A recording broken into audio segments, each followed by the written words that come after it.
Hi everyone, this is Fahad Mirza and I welcome you to the channel. We have yet another Manus replica. This time we are going to install AgenticSeek locally and then we will see how it works. This agentic software, which tries to take its inspiration from the Manus project, which we already have covered on the channel, not only the actual Manus but also a lot of its replicas, primarily is an autonomous agent which tries to do web searching, coding, file manipulation, routing, session management, and lot of other things. And this agentic seek's objective is also the same. What exactly it is trying to do? It is trying to do all of what Manus does without any API key, all local, all private, with the help of Ollama. If you don't know what Ollama is one of the fastest, easiest, and very quick way to run large language models in a quantized format locally on your GPUs or even on your CPUs. One of the primary reasons why people don't often use Ollama's model for these agentic tasks is because these models are primarily small and people tend to use the smaller model for small tasks. And these agentic autonomous agents need bigger, higher, and powerful models such as hosted models like OpenAI's GPT-4o or Deepseek R1 in 671 billion. In my opinion, as long as your model is along or above 70 billion parameter size, that should be fine for an agentic task. Anything less than that, it will be really hard unless the model is extraordinary to run your autonomous agents with it. And I'm talking about AI's agents. So that is why what we are going to do, we are going to use 70 billion Deepseek R1 model because that is what this AgenticSeek tool has been optimized for, and then we will see how it works. Now, if you look at the GitHub repo of this project, seems like a new project, but a lot of features they are planning for. For example, they are trying to have OCR system very soon, RAG agent, user preference memory, and few other things. And I will drop the link to it in videos description, which you can check out. So let's try to get it installed and we will see how it works. Let me give a huge thanks to Mast Compute who are sponsoring the VM and GPU for this video.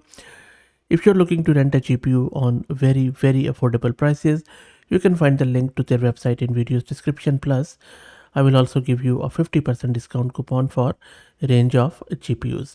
This is my Ubuntu system and this is my GPU card NVIDIA RTX 6000 with 48 GB of VRAM. First up, let's create a virtual environment with Conda. While it creates it, let's go to Ollama, and for the model what I'm going to do, I'm just going to go with Deepseek R1, and then as I mentioned, I'm just going to go at least with 70 billion. So if you click on 70 billion, you will see that they have this Q4KM. So I have, as I just shown you, 48 GB of VRAM. So I'm just going to go with this Q4 quantization. Now, in my own experience, and that is just coming from my experience, is that if you have a choice between running a smaller model with higher quant like this 1.5 billion with Q8, or if you have the choice of running 70 billion with a lower quant, always go with the 70 billion with lower quant. So bigger model lower quant works better than a smaller model with larger quant. So that is why, especially for autonomous agents, and that is why I already have run this command, which you can see on your screen, and that should already be there in my system as Ollama was already installed. If you don't know how to install Ollama, just search my channel. I have already, I think, covered Ollama in more than 1000 videos. Okay, so let's go back and check what is happening. Our Coda environment is created. Next up, let's git clone the repo of this AgenticSeek, and that is also done. And then all we need to do in order to install it with all the prerequisites is to just run this command install.sh from the root of the repo. It will install all the prerequisites. This is going to take a bit of a time, and meanwhile let me also introduce you to the sponsors of the video, who are AgentBot. AgentBot lets you effortlessly deploy a personalized knowledge bot across platforms like Discord, Slack, and others. It is ideal for open source tech communities and startups that provide user support, and I will drop the link to their website in video's description. And everything is installed. One thing you would need to install, and that is not mentioned in their repo, otherwise it is going to fail, is Pi Audio. It's a couple of audio libraries. So first I'm just installing this libport audio 2, which is already installed. And then we need to install the Pi Audio. As I am using Conda, so I'm just going to go with Conda's Pi Audio. Otherwise you can use pip command in order to get it installed. So the installation is successful, and now we need to just clear the screen. Let me do Ollama list, and you will see that my Deepseek is installed. Let me format it properly here. And there you go. So this is my Deepseek R1 70 billion, which is already running on my system.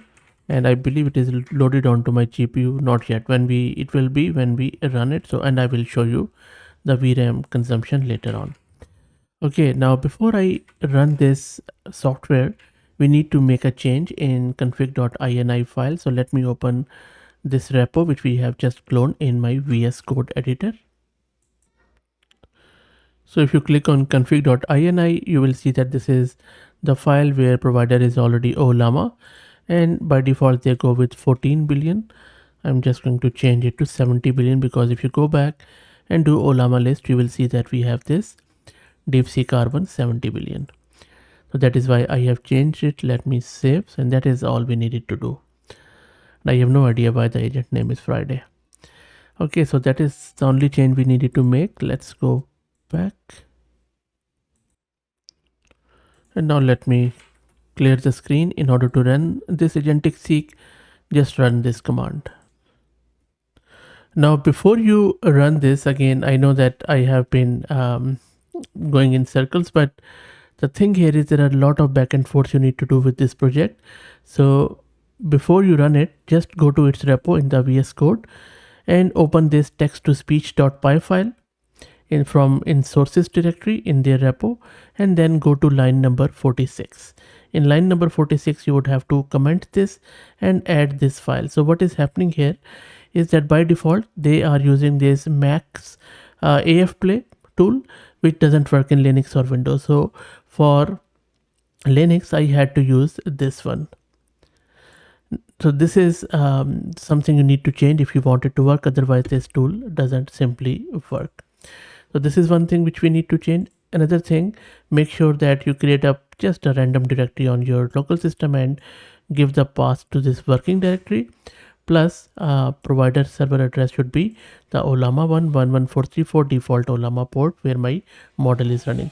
So these are the two things you need to do if you want this tool to work, and this took me solid 3 hours to figure out because of lot of code circles which this tool is going into. But maybe a new tool, so well, this is what happens when you work at the bleeding edge. Anyway, now let me run this. Let's wait for it, and it is using Kokoro model, it seems, behind the scene. It has launched, the Friday agent has launched this browser window. And then if you check the repo, it is using this Kokoro. There you go, you can just start talking with this agent, hello, and then it loads it. Thanks, because the Deepseek is a reasoning model. Let's wait for it.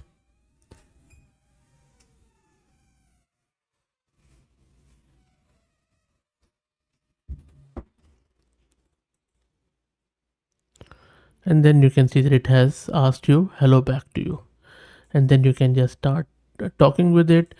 And I will do the testing in front of you instead of editing the video. So I'm just going to ask it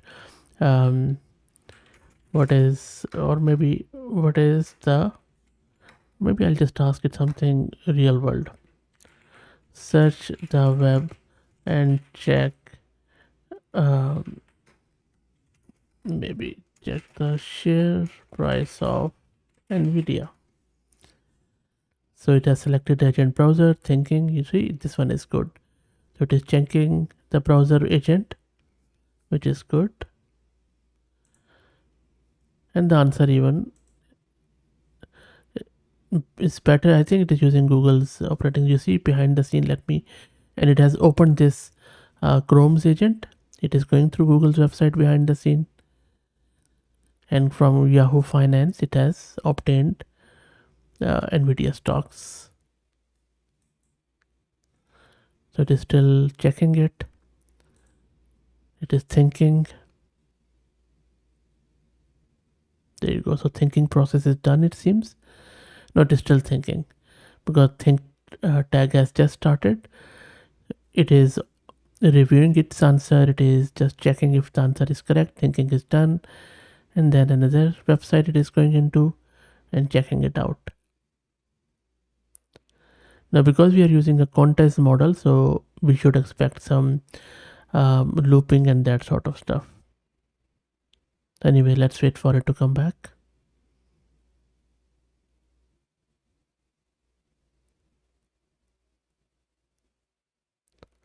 So links have been collected. Now it is checking 147 links. And I think it is going to take a bit of a time because there are 147 links, and you know that if you have watched my videos on Deepseek R1, you know that these take long time. So I'm just going to cancel it. I think this is going to take long time. So okay, so I have cancelled it. Let me run this again. This should be a mechanism of controlling this thinking and reasoning, I believe.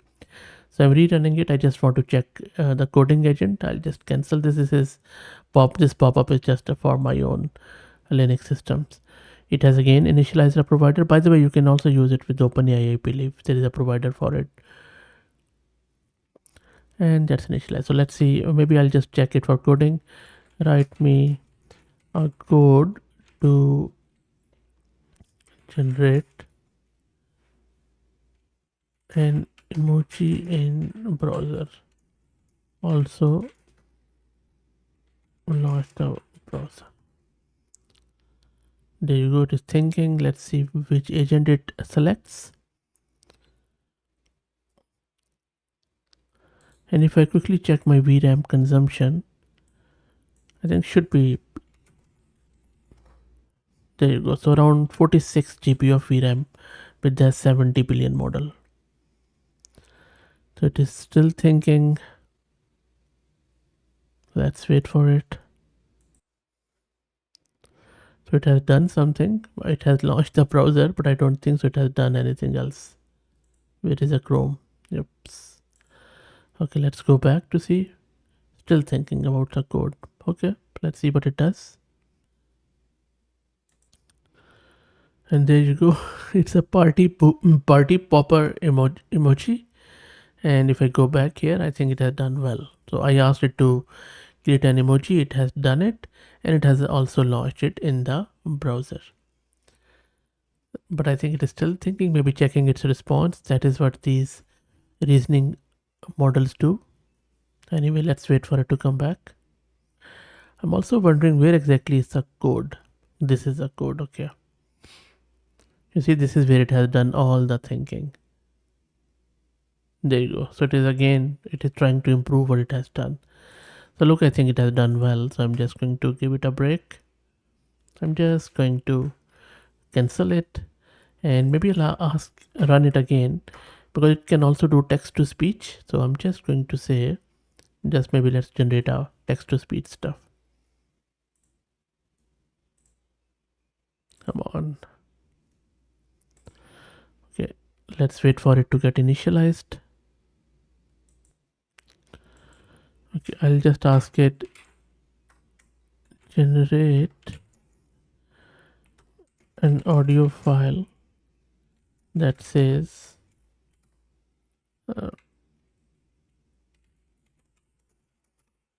happiness is fleeting. I think it selected some agent, right? Yep, file agent. Okay, let's see what it does. Okay, I think it is just trying to get some text to speech model because I don't have it installed. eSpeak, Google TTS, but it is trying to do the stuff here. I think now it is doing something. It has downloaded something. Interesting.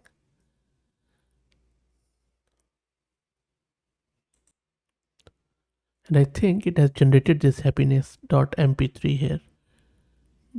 Let me quickly go and check it in the AgenticSeek's repository. If it has generated any happy, there you go, it has generated something. Okay, let's play it.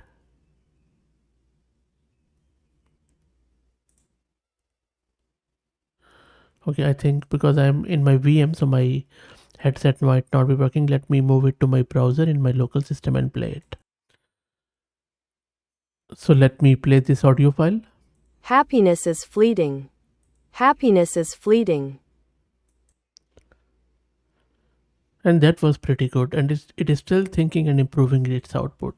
So I will let it run, but look, I think pretty good effort, no doubt about that, all running locally, no API calls, and that is how these agentic systems should be, because otherwise they can get very, very expensive, especially with these reasoning thinking models.